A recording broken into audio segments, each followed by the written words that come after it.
So ఇది ముఖ్యంగా వేరు వ్యవస్థ మీద పనిచేస్తుంది. అగ్రిగోల్డ్ అనేది వేరు వ్యవస్థ మీద పనిచేస్తుంది. మొక్క కాండం గట్టిగా బలంగా ఉండటానికి పనిచేస్తుంది.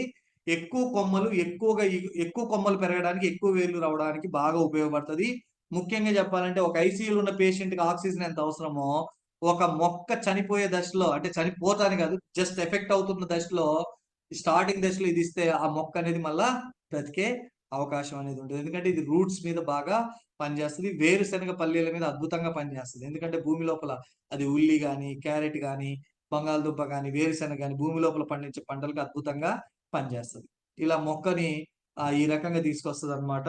వేర్ల రూట్ ని బాగా డెవలప్ చేస్తూ మన మొక్కకు కావాల్సిన మెటబాలిజం జీవక్రియని ఎక్కువగా డెవలప్ చేసి మనకి మొక్క ఎదుగుదల కోసం బాగా పనిచేస్తుంది.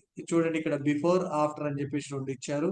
సో ఇక్కడ అగ్రిగోల్డ్ వాడడం ద్వారా రూట్స్ అనేది చాలా బాగా పెరుగుతుంది. రూట్స్ బాగుంటే మొక్క బాగుంటుంది. వేరు బాగుంటే ఆటోమేటిక్ మొక్క అనేది ఎదుగుదల అనేది ఉంటది. స్ప్రేయింగ్ అయితేనేమో లీటర్కి 1.5 గ్రామ్ వాడుకోవాలి. అలాగే సాయిల్ అయితేనే మాత్రం 100 grams to 200 grams per acre వాడుకోవాలి. అర్థమవుతుందా? సో ఇది మన స్ప్రేయింగ్ కానీ భూమిలో వేయడానికి ఇది అగ్రిగోల్డ్. నెక్స్ట్